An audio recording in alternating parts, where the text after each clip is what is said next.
Hey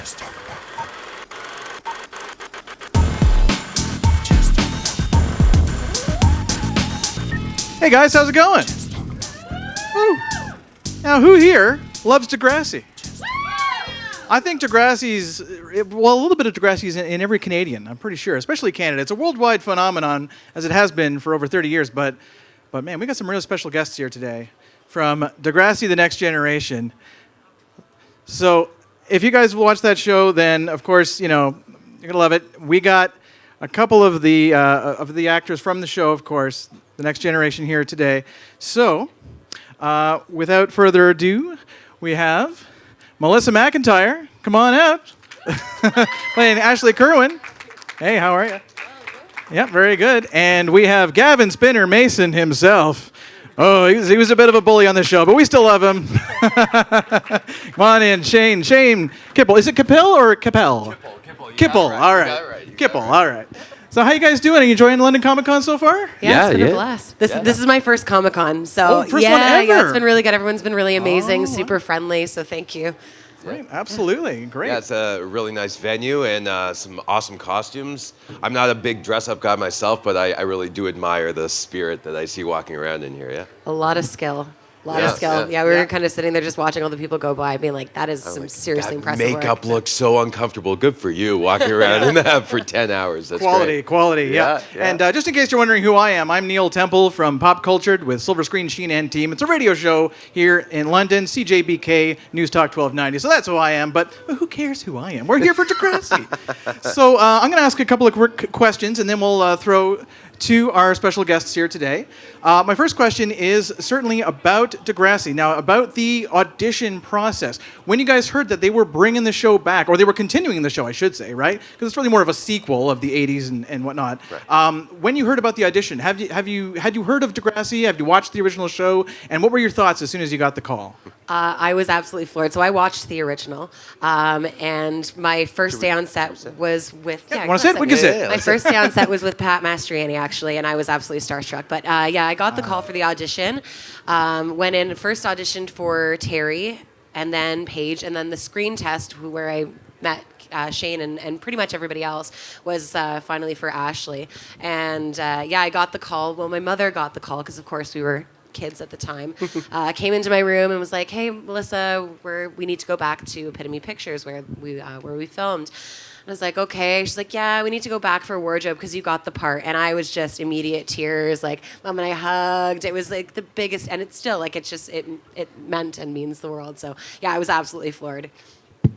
Yeah, with me, it was my third audition ever, and I went in auditioning for the part of Spinner, and it was just this monologue about not getting along with my parents and having to having ADD and having to cope with remembering to take the Ritalin or else I would have a rough time.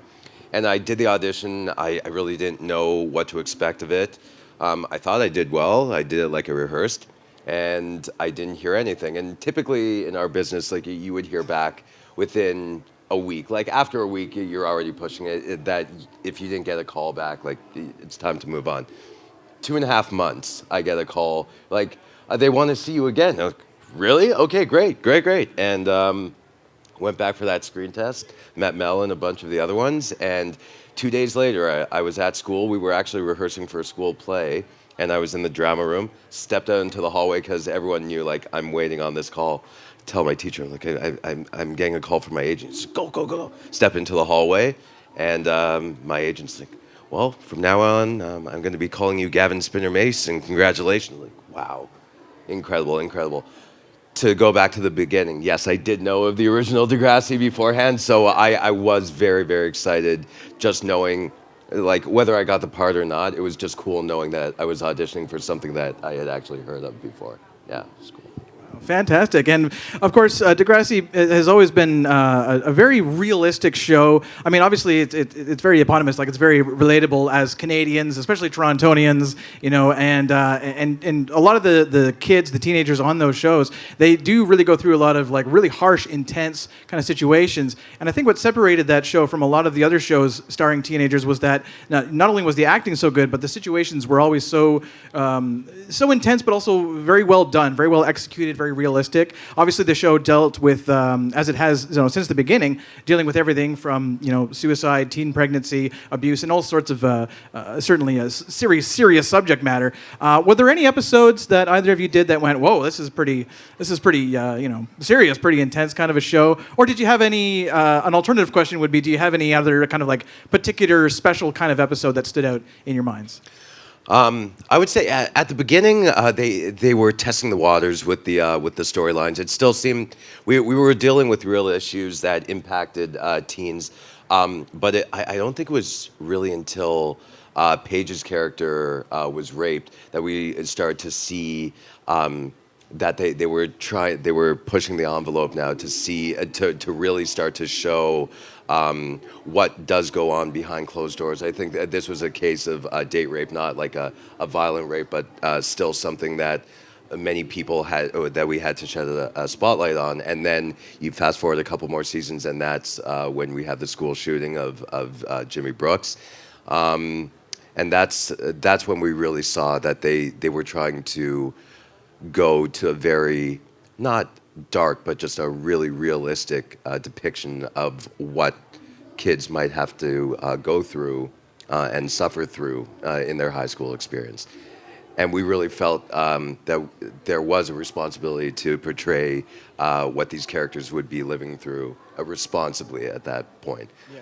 Exactly. This ain't Saved by the Bell, right? It's not just goofy teenagers doing silly things and breaking the fourth wall. This was really great, serious drama. There were times like that. Like there were times for fun, but you knew the difference between like a lighthearted storyline and then one that really needed everyone's full attention to do properly and respectfully. And to build on that, so we would do table reads for every single episode. We'd all sit in a circle as a cast, and to Shane's point, like as the series kind of progressed and the waters were tested, we were pushing the boundaries a little further and a little further, just to kind of dig a little deeper and really address a lot of the things that other shows weren't really talking about. And I think every time we were turning the page on a new script, it was like, oh God, gut-wrenching, like what's next, what's next? And there were certain times where the Jimmy Brooks episode obviously sticks out for me. And I think a lot of people that follow the show, but there were moments where we would finish and we would turn the last page of the script and we would sit in silence for a moment, just being like, oh wow, that was heavy. But with such, again, as Shane was saying, with such a respect and such an appreciation for what we were being given to give as a gift for everybody that was watching. And I think we took that really seriously. Yeah, we did.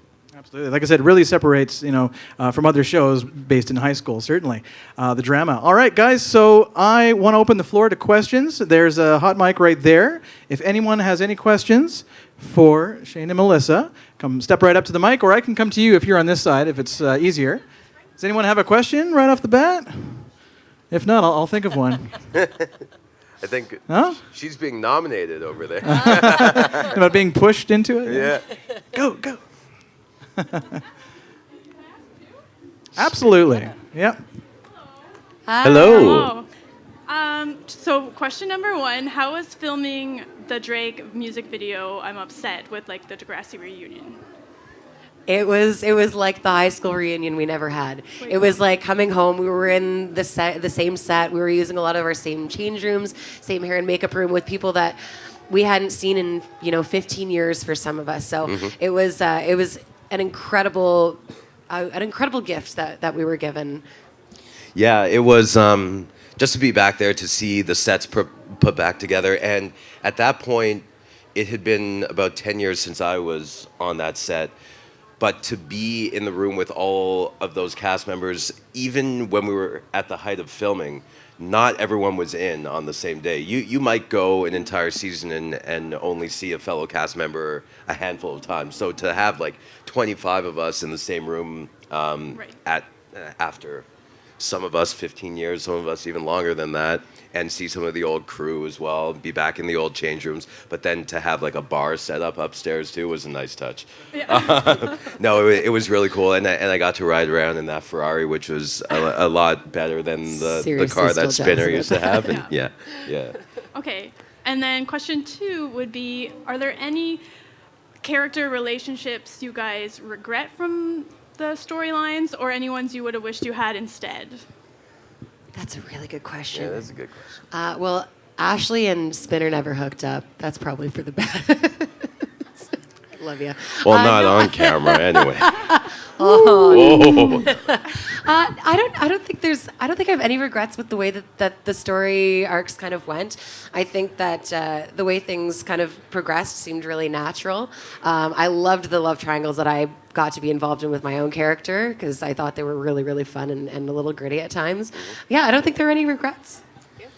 No, well, I mean, if Spinner had his way, Jane was really the girl for him, and it's still so heartbreaking that because also Paula Brancati is a good friend of mine, and we used to have so much fun on set. So nothing against Miriam McDonald or Emma Nelson, but I could have forgiven her for the cheating. For me. I know. It was strange for a lot of us. Not strange in a bad way, but we were. After that read-through, just like Mel was saying before, like every so often, like for a heavy storyline, there would be like this long, drawn-out silence where everyone processes what went on. With that episode, after we saw that, we got to the part where Spinner and Emma wake up and they realize that they're married, everyone just kind of looks at each other. Okay, let's read on. And then like, we get to the end, and you're like, interesting. So what do you think? We're like, it's something. It's something. It's there. And they're like, no, we thought it was cool because Emma went through this and Spinner went through this, and sometimes you don't realize what you have in front of you all along until you just open your eyes and you surrender to it. We're like, okay, we'll get behind. So like it was a great ending. It's not the ending that I would have imagined at the beginning, but I mean, sometimes you don't get a choice in life. And you still end up with a beautiful girl, so. Well, thank you very much. No problem. Next question, yes. Over there, did you want to come up to the mic? Right there? All right. I have a question. Oh, this is really big. Oh, there it is. Okay. Thank you. Hi. Hi. I have a question. How do you feel like that you are on camera? How do you feel about Like, how does it feel looking back and seeing it? It's really strange. It was amazing, but that, like, for me, it just felt like a lifetime ago. But it's really cool. I think I'm old enough now that I can look back and not cringe so much. But when I was, like, even 10 years ago, I'd look back and be like, oh, why did my face do that? I should have looked left. Like, why did and the haircuts? Yeah, that's another story. Your haircuts. Yeah, no, yours are pretty epic, too. Oh, my. The half shave was probably my personal favorite.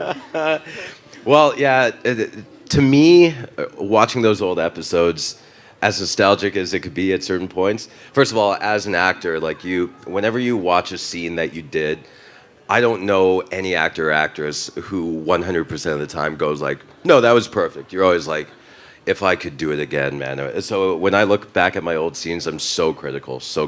But also because of the years that we were on the show, like I started at 15, so did you, and I finished at 24, and you were, I guess, 21. 21.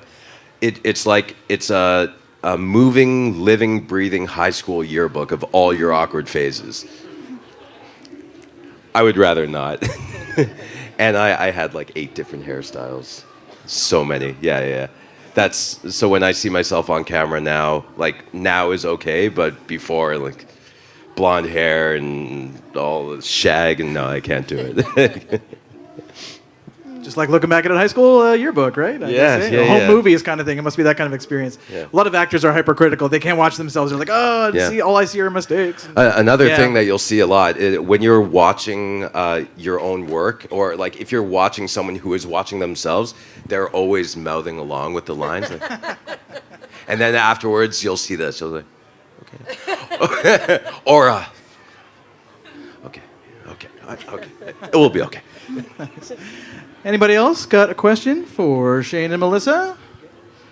Anyone out there? All right, well, I got a question about before Degrassi, the next generation, because I believe this started in 2001? Yes. Right? Yeah? Okay. So, and I know you both grew up, being actors and whatnot. I hear, Melissa, you've done some theater as a child. You've been acting a long time? Yeah, so my first ever time performing was a pageant when I was 7 years old. It was the only one I ever did, but it was my first taste of actually performing. So I really loved to sing, and my mom was like, hey, little Melissa, would you like to try this? And I said, yes, Mom, please. And so I did that, and then got the theater bug after that. Just started doing community theater. And then I was doing a show, so I'm from Niagara. I was doing a show in St. Catharines, Ontario, and the director of that play, which was Secret Garden, got her agent to come and see the show. He liked me, ended up signing on with his kids roster. And then the rest was, as it continues to be, I guess, a bit of a whirlwind of coming up into Toronto and auditioning, and it was just me and my mom and running back and forth. And yeah, I had a couple small things, and then obviously Degrassi was the thing that just completely changed my world. Right, absolutely. Shane, unless the internet has lied to me, I hear you're a drummer. Is that right? I am. Well, I'll always be a drummer at heart. Talk about your band. I'm not drumming anymore. So I grew up, music was in my life pretty much right from the beginning. My dad was very much into classical music. He had me out to the Toronto Symphony at Roy Thompson Hall 3-4 times a month. And so I was playing piano from the age of 4 until about 11. I took a break at one point, but my dad said, well, you have to play something. So I chose violin, could not do it. So after a year of torture to myself and my parents, I went back to piano. Then I got into junior high school, started playing saxophone because only the grade 9s were allowed to drum. But I was playing and just looking back at that set the whole time. Got into grade 9, sat behind it for the first time. I was hooked. I gave everything else up. So from 13 to 30, it was all drums all the time. And in my later seasons of Degrassi, stumbling on my words, that's when I got really, really serious about music and went through a slew of serious bands, but unfortunately, I had so much fun. I could write books and books on all of my experiences I'll take with me to the grave. But at the end of the day, with all those experiences, I was spending so much time playing music and talking about music, and I just didn't see an end game that I was comfortable with. Too much of a risk, so I had to take a step back, and now I'm back, where I started with acting, but I'm also writing and developing my own content. And I just put on my first stand-up comedy show on Friday that went pretty well. And hopefully I'll be able to make at least a bit of a name for me in that realm. Oh, nice. Branching out to stand-up. That's awesome. Yes, yeah. Excellent, excellent. All right. Anybody else in the crowd got a question? This is the last panel of London Comic Con, so it's your last chance to ask a question. Close it down in style. If there's no other questions, then I will ask you guys. Oh, all right. Oh, we got one. Oh, okay. I couldn't think of one. Awesome. So I saw last week that they were doing the big auction of all the DHX media site. Did you guys get anything, or did you want anything? Everything, all memorabilia that I would want from my days on Degrassi, I already stole for myself. Fair enough. I don't know if I took a bunch of the wardrobe, which I think was my No. yeah, there were a couple of things that I coveted and I still own, but yeah, aside from that, I have everything that I could ever need right up here, I think. Just got rid of that one. You have no space for it. So what is up next for Shane and Melissa? What's coming up next down the pipe? Anything you want to promote over here on stage? I've been retired for quite some time, okay. yeah, I know retired at 33 is a little bit insane to say, but I'm just really enjoying. Like I said, this is my first Comic-Con. I would love to do this again, so look out for the next one.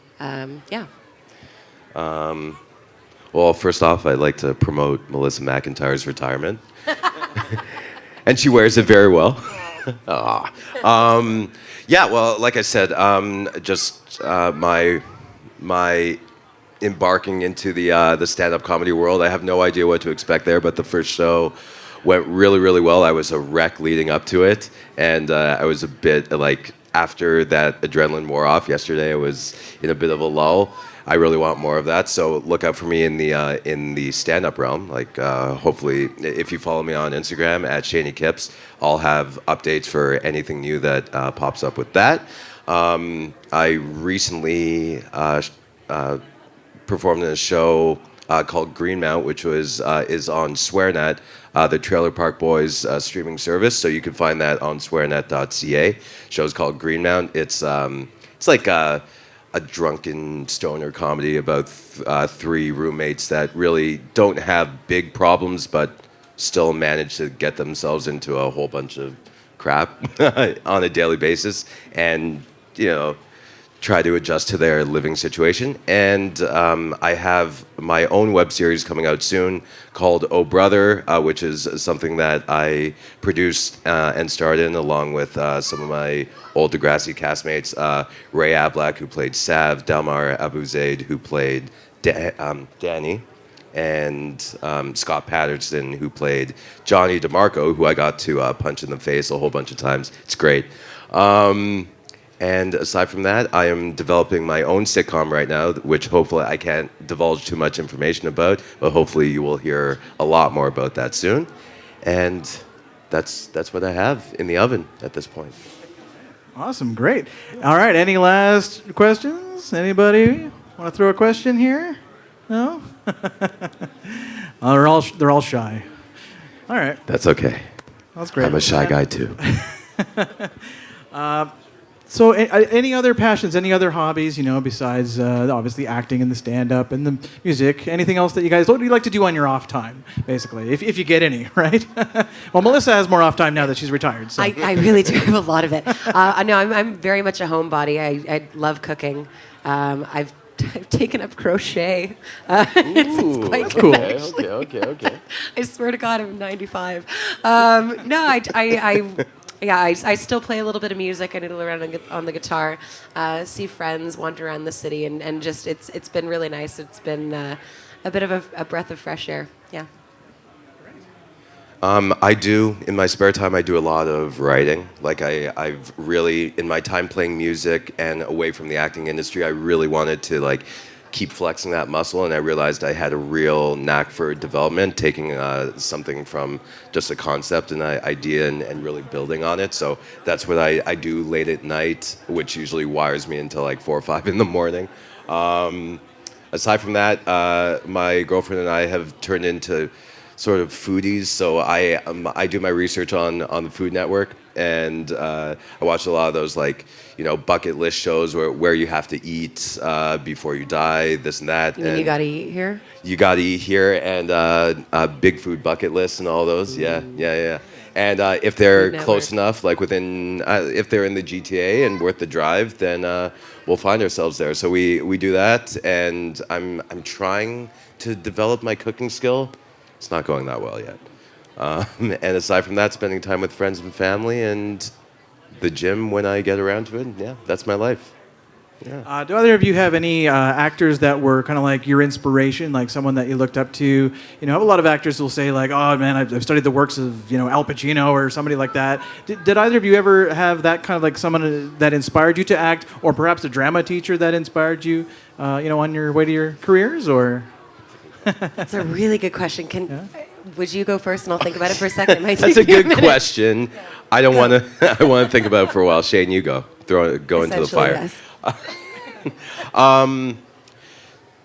I don't know if there was any one person that inspired me to get into acting, any one actor or one film. It was just, I was fascinated by movies. I would watch movies over and over and over and over again, to the point when they were on VHS, there would be parts that were kind of stretched out, and you could see the snow when you got by. I would go by and go back in slow motion to see fights choreographed, and I would try to impersonate people in the mirror, and especially Schwarzenegger. Terminator 2 was the first movie that really gripped me. I've probably seen Terminator 2 realistically 300-400 times.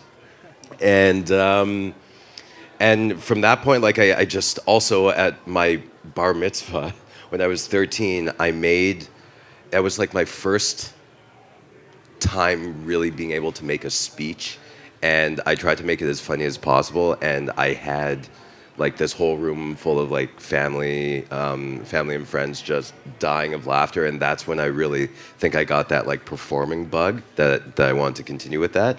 Now it's like any actor who can really, I mean, like I love someone like Leonardo DiCaprio because he's as solid as they come. Like everything, he's not going to do a bad movie, but I love when people can just, I can know them so well and they could be unrecognizable role to role to role. Like Aaron Johnson is one of those people. Gary Oldman to me is one of those people. Daniel Day-Lewis, obviously.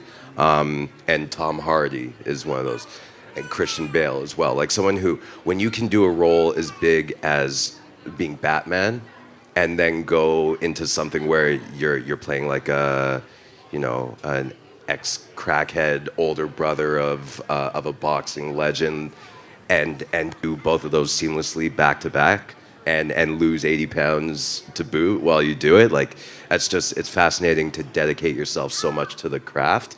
Or like even Leo in Revenant, like being a vegan and then eating like raw fish in the movie. Like it's just that kind of commitment to your goal and to the storytelling is very inspiring to me. And even if I can't reach that height or reach that level of skill and ability one day, they give me something to strive for. Yeah, those guys are method, really. Yeah. They really become the character, and you got to refer to them as their character and stuff. But hey, it works, you know, super convincing. You're up, Mel. So yeah, anything, Mel? What he said. Ditto.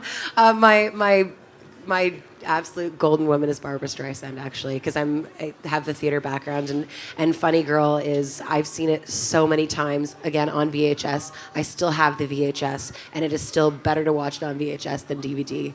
I'm sorry, it just is. Like, there's just something, there's something about that, like, the analog. The tracking line at the bottom. Oh my God, and it's just like the sound is just a little bit off, but there's a nostalgia about it. But yeah, Funny Girl I've seen more times than I can count. I can sing and recite every single lyric, every word. Yeah, Barbara Streisand, she's God. So I guess my last question is, I know you're retired, Melissa, but if they said, hey, we're doing another one, we're going to do another reunion, we're going to have another episode, even just one episode, would you both reprise your roles? In a heartbeat. Yeah? Absolutely, yeah. All right, great. Yeah. Well, that'd be pretty sweet. It would be. Yeah, absolutely. So yeah, Degrassi. I mean, the Degrassi universe. I almost talk about it like the DU instead of the MCU. I go the Degrassi universe because it is so huge. Obviously, starting way back, I think it started in like '79. You know, so a very long time ago. 40 years of Degrassi. I mean, we're celebrating 40 years of it. It's fantastic. It's crazy. Yeah, and you know, I just can't say enough about how cool it is that it's branched out to other countries. It's been a phenomenon worldwide. Kevin Smith is obviously a huge fan. He did an episode with Jason Mewes. So yeah, it's just wonderful. Still in syndication. I still see the reruns on TV. So if you guys haven't watched all the episodes, you know, seek them out, check them out, because again, it's just wonderful Canadian realistic drama. You know, just way better than any other kind of teen show out there.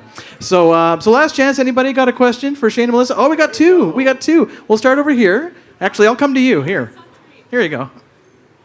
Is there a story you think you'd be interested in like telling in like future Degrassis? What do you think would be an interesting storyline? Good one. I mean, from my own selfish perspective, I would love to see where Ashley's music career went. That'd probably be, that'd probably be my number one. Yeah. I would like to see like some trouble in paradise with us. Spinner and Emma, and have Jane come back into the picture. I was just going to say, you just want to see Jane again. Yeah, and see like how he would handle that situation, because I've fantasized like what off camera. No, off camera we've all joked about like what would happen if they were all in a room together. Would they fight over him? And I would really like to explore that a little bit more. That would be yeah. So we're both selfish, basically. And kids. I would want to see how Spinner is as a dad. I think he would be a really good dad. I think so too. Yeah. Great question. Yeah. Do you have a question? Yep. My question is, what was it like working with Kevin Smith and Jason Mewes? That was absolutely surreal. So I think we were both pretty big fans of them. And the first day that they walked on set, it was like, oh my God, Kevin Smith is here. And the both of them are so so funny, so poised, and just really, really good guys. Like they were really down to earth, and I think for us we're still kids then, and I think if they walked into the room now, I would still be like, holy crap, like you guys are amazing. But yeah, as kids, they came in and they were so humble and so welcoming, and they really kind of just took us under their wing, which was amazing. Yeah, this when they first, the day that I knew they were arriving, this moment I'll never forget. So we would like show up on set or like to the studio, and there's a gate to get into the parking lot. So I park my car, and go in and grab a coffee, and then I walk out through the parking lot to get to the stairs to go up to our dressing room. And Kevin Smith and Jason Mewes are just hanging out on these stairs like kids loitering, well, like they would have been doing outside of the convenience store. And I'm just like, oh my God, guys, such a pleasure to meet you. I'm Shane. And Kevin's just like, yeah, dude, I know who you are. I'm like, you know who I am? And then seeing them again for the Drake video, they're just such, they're like anti-celebrities. Like whatever you think someone of that, I guess that caliber and that well known would be like to talk to is not. He's like, if you treat him like a celebrity, he would get weird. He's just as down to earth as you could possibly imagine, and he's very, very, and an incredible storyteller. Incredible storyteller. They're just great guys. Yeah, everyone should meet them. Everyone should be more like them. Be like Kevin Smith. Be like Kevin Smith. Hashtag. Did you work with Jason on Todd in the Book of Pure Evil as well? Was he on that with you? Or the funny story about Todd was I was actually in the short film Todd in the Book of Pure Evil. Right, the 2003 one? Yeah. Yes, but I was not. I auditioned for the same role of the TV show, and I did not get it. So I don't know. I did not work with Jason Mewes was on Todd. Yeah, he was. I believe he played the janitor, but that might have just been like here and there sort of thing. So oh, could have been. Yeah, it's been a while since I've seen it. I didn't know about that, but yeah, no, that one was. I was filming something out in New Brunswick in Moncton, and I had to like self-tape that audition and send it out. Like it would be really weird if I didn't get this role, and I didn't get the role, and it was really weird. All right. Any other questions from the crowd? So we had some really excellent last-minute ones. Anybody else? Questions? No. All right. Well, I guess we'll wrap it up there. But we got to thank Melissa and Shane. Thank you guys so much for coming to London Comic Con. Thank you. That's really good. Thank and you. Degrassi, thanks the to all next of you. generation. Garrett, yeah, let's hear it for him, folks. Thank you. Thank you very much. Thank you for having us. Thank you. It's been a lot of fun, and we'll still be upstairs for a little while. So come on over and say hi if you haven't. But I see a lot of familiar faces, so I know a lot of you have. All right. Thanks again, guys. All right, guys. Thanks for coming to London Comic Con. Until next year.